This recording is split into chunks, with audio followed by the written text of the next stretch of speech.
Hey, welcome to the show. What I have here today is the Metolius Wood Grips Compact 2 Hangboard.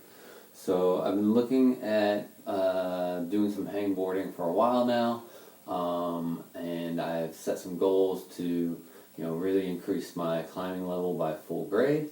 So, to do that, I'm going to be mixing up my training and adding in hangboarding to strengthen the fingers and tendons. So this one's made by Metolius.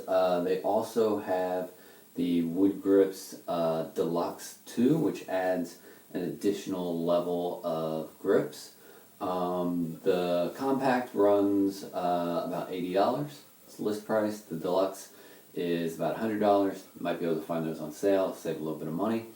But when I was looking at hangboarding, what I found is there's not really a lot of good information out there over why to choose one versus the other, and most of it seems to really be targeted at people who are already training, for hard climbing, probably already using hangboards, so they kind of know what works, what doesn't. There's not a lot of beginner information out there is what I found. What I did decide after reading up on it is that I wanted to go with a wood hangboard.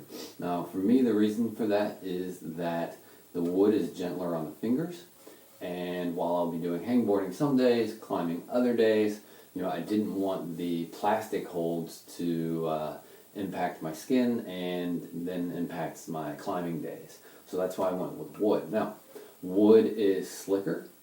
You can use chalk with a wood hangboard, but you need to brush that chalk off. So if you're going to be doing that, maybe it's what you do in between sets.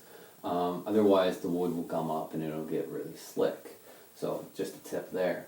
The other thing is mounting. So Metolius recommends that you mount this to a board that is then mounted to the surface where you're going to hang from.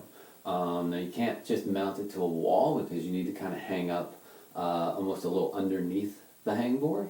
So typically people will mount it over a door. As you can see, I've mounted my board above the door frame here. If you have an unfinished room, maybe you mount it to a rafter, whatever works for you. But choose your space so that you can actually hang kind of up under the hangboard itself. Metolius does make a board that you can buy to mount your hangboard to. They sell it for $20. But I had a piece of plywood in the garage, so I just cut my own. The one from Metolius is a 3/4 inch plywood, and it's 32 inches by, I think, about 9.5 tall.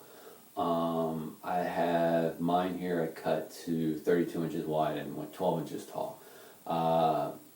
And I'm only using a 1/2 inch plywood, but that is plenty. So secure that to the wall, then mount this to your plywood. Now you can't really mount this directly to a wall anyway, because the whole spacing doesn't align with stud spacing. So you really need that board. I also found a kind of beginner hangboard program, one that I'm pretty comfortable with, not having ever done hangboarding before.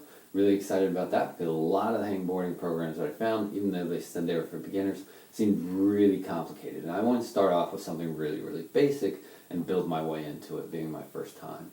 The big thing is to avoid injury. I have an article that I found, has great program in it. I'll put a link in the description.